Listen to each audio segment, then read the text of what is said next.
Avec nous, du Cégep de l'Outaouais, Steve Brabant. Bonjour. Bonjour, M. Denis. Une rencontre comme celle-ci, un sommet comme celui-ci, comment vous voyez ça? Bien, écoutez, pour nous, comme communauté collégiale, comme maison d'enseignement, c'est un témoignage, un engagement fort pour nos jeunes, mais surtout beaucoup d'espoir envers l'avenir. De voir autant d'entrepreneurs, de membres de la société civile se mobiliser pour cet enjeu-là qui génère beaucoup d'éco-anxiété chez nos jeunes, mais qui génère beaucoup aussi de souhait de s'engager pour faire partie de la solution. Vous savez, une maison d'enseignement comme la nôtre, c'est un catalyseur d'éducation pour élever les consciences, les savoirs, mais surtout amplifier la voix de nos jeunes qui sont l'avenir de demain. Et puis, on se donne le devoir, la responsabilité, justement, dans tous nos cours, dans tous nos efforts de sensibilisation et de pédagogie, d'intégrer des principes d'éco-responsabilité, d'intégrer des concepts de développement durable, allant aussi de nos cours de philosophie pour développer l'esprit critique, puis vraiment élever la conscience par rapport à l'interdépendance entre l'humain, mais aussi l'environnement qui nous entoure. Donc, l'intégrité, la dignité de l'humain, la viabilité dépend grandement, voire de manière inextricable, pour ne pas utiliser un très grand mot, entre justement notre survie et celle de l'environnement. Donc, on agit à tous les jours dans la salle de classe, mais aussi à l'extérieur de la salle de classe. Le Cégep de l'Outaouais, c'est 8000 personnes qui convergent à tous les jours vers 3 campus. Donc, on est non seulement une maison d'enseignement, mais on est un acteur, je veux dire, membre socio-économique, un acteur de la société civile, c'est-à-dire qui doit être engagé et responsable dans ses pratiques organisationnelles aussi. Donc, en matière de gestion des matières résiduelles, de consommation énergétique, mais surtout de mobilité durable. Quand je dis qu'autant de personnes convergent, bien, on fait beaucoup d'efforts pour réduire l'utilisation de l'auto-solo. Que ce soit, par exemple, en investissant massivement dans des subventions pour le transport collectif avec la STO, mais aussi avec d'autres transporteurs privés, pour trouver des solutions aussi pour rendre accessible le Cégep de l'Outaouais pour ceux qui n'y accèdent pas autrement que par l'auto-solo. Donc, c'est par des moyens comme ceux-là. Et cette année, pour la première fois, pour ajouter une nouvelle mesure, on va réguler, voire réduire la température de nos campus. En incitant tout le monde à utiliser une petite laine de plus, peut-être pendant l'hiver. Et pourquoi pas? Exactement, pour réduire la consommation énergétique et donc l'empreinte carbone, et aussi pour générer des économies budgétaires qui pourront être réinvesties dans la mission première, c'est-à-dire dans la mission éducative. Je dis des fois à la blague, il y a 200 ans, quand j'étais au Cégep, on ne parlait pas d'environnement. Non.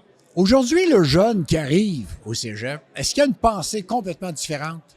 Absolument, absolument. Souvent, on dit qu'on est une organisation apprenante. Apprenante, ça veut dire qu'on est tous co-apprenants. L'enseignant apprend tout autant de la part de l'étudiant que de l'étudiant apprend de l'enseignant, évidemment dans différentes manières et natures, mais les étudiants arrivent avec une conscience aussi qui est beaucoup plus avancée que peut-être d'autres générations qu'on a connues, sans pour autant pointer la vôtre, mais ou la mienne. Mais évidemment, ça amène des débats, des discussions, des échanges qui sont très riches pour toutes les parties prenantes à l'intérieur comme à l'extérieur de la salle de classe. Et ça amène des discussions avec des employés qui ne sont pas des enseignants, que ce soit des professionnels, des membres du personnel de soutien, par exemple, où on a des activités extracurriculaires, périscolaires, que ce soit, par exemple, dans le sport comme dans le culturel, où on intègre aussi ces thématiques d'écologisation, de lutte contre les changements climatiques. Et on a aussi une journée institutionnelle annuelle où on lève les cours pour la dédier complètement à des ateliers, des conférences, des activités, des réflexions, des lectures qui portent justement sur les enjeux, mais surtout sur comment agir, comment contribuer à des actions concrètes. On a par exemple une activité qu'on appelle le BioBlitz qui a été mis en place par notre centre de recherche en santé environnementale et biodiversité qui, avec une application très simple, nous permet d'aller faire un recensement de la biodiversité dans nos environnements à proximité. Et ce recensement-là permet de dénombrer les différents types dans la faune et la flore d'animaux, mais aussi de plantes, par exemple. Et surtout, en le recensant, ça nous permet d'être plus conscients quant à les efforts à faire pour la protéger, cette biodiversité-là.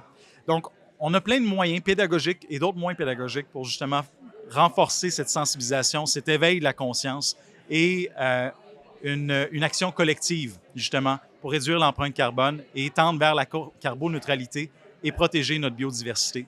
De voir ici des acteurs clés, des gens qui peuvent être du changement. Qui sont-ils? Oui, mais ils sont ici puis ils sont capables de le faire. Absolument. On a plusieurs partenaires qui nous accompagnent justement dans cette transition-là, que ce soit nos fournisseurs, évidemment, mais par exemple, ici, on avait Hydro-Québec aujourd'hui qui est un grand partenaire, mais les transporteurs locaux, les sociétés de transport, on travaille par exemple avec Transcolline pour développer une offre de service pour aller dans la vallée de la Gatineau aussi, pour aller vers Papineau, par exemple. On a au moins 500 étudiants qui habitent à 60 km et plus et qui doivent, matin et soir, faire la navette pour se rendre sur un de nos campus.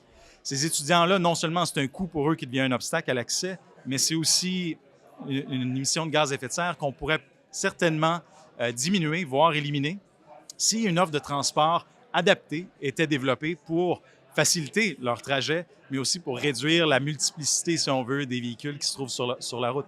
Donc, ce sont des partenaires comme ceux-là qui nous permettent de faire vraiment, de développer des solutions innovantes et de faire une différence ultimement, à la fois vers la carboneutralité, mais surtout vers l'accès aux études collégiales, qui, comme je le disais en entrée de jeu, est un levier de transformation et d'innovation sociale. On outille des jeunes à avoir une voix plus forte, à avoir les moyens d'amener des actions dans leur quotidien. Petits gestes, grands et moyens gestes au quotidien. Ça prend toute la collectivité pour y arriver. Alors, de voir autant de gens qui ont cette même passion que vous, parce que j'ai pas besoin de vous écrire un texte pour que vous répondiez à mes questions. On le sent, vous avez ça dans le sang, l'environnement. Et de voir autant de gens, ça doit être une journée remplie d'espoir. Ah, tellement et tellement. Et on est très heureux d'avoir ici aujourd'hui, je le disais un peu plus tôt, le CEBO, le Centre de recherche en santé environnementale et biodiversité, qui existe depuis 3 ans et qui développe aujourd'hui des solutions avec des partenaires comme la biodégradation du gypse, par exemple, ou le recyclage biologique du gypse, qui normalement se retrouverait dans nos sites d'enfouissement, mais qui peut être réutilisé pour d'autres constructions, par exemple. Eh bien, c'est dans le maillage avec la communauté d'affaires et avec nos experts en biologie, en physique, dans plusieurs disciplines qu'on arrive à développer des solutions. Et c'est avec des rencontres comme aujourd'hui, une mobilisation comme aujourd'hui, qu'on crée davantage de synergie, qu'on crée davantage de maillage qui va nous permettre de développer encore plus de solutions. J'en nomme une autre avec la ville de Gatineau, la biodigestion du plastique, du nanoplastique dans les eaux. Donc, on a des étudiants de 17, 18, 19 ans qui travaillent dans des laboratoires à développer des enzymes et qui vont présenter des projets comme ceux-là sur la scène internationale à Paris dans 2 semaines, dans la compétition internationale qu'on appelle iGEM. Et donc, l'Outaouais se démarque, oui, dans sa pédagogie, dans la salle de classe, mais dans ses laboratoires et dans des projets qui développent des solutions concrètes à des problèmes concrets dans nos communautés, en collaboration avec les partenaires qu'on retrouve aujourd'hui. Et sans ce rendez-vous aujourd'hui, je pense qu'on pourrait atteindre une certaine limite, mais là, on ouvre les portes ou on fait tomber des barrières pour justement aller plus loin, plus haut avec nos partenaires de l'Outaouais vers des solutions encore plus innovantes, encore plus structurantes et durables pour notre région, pour le Québec et plus encore. Je vous libère pour que vous puissiez retourner aux conférences. Steve Raban, merci beaucoup. Merci à vous. Merci beaucoup.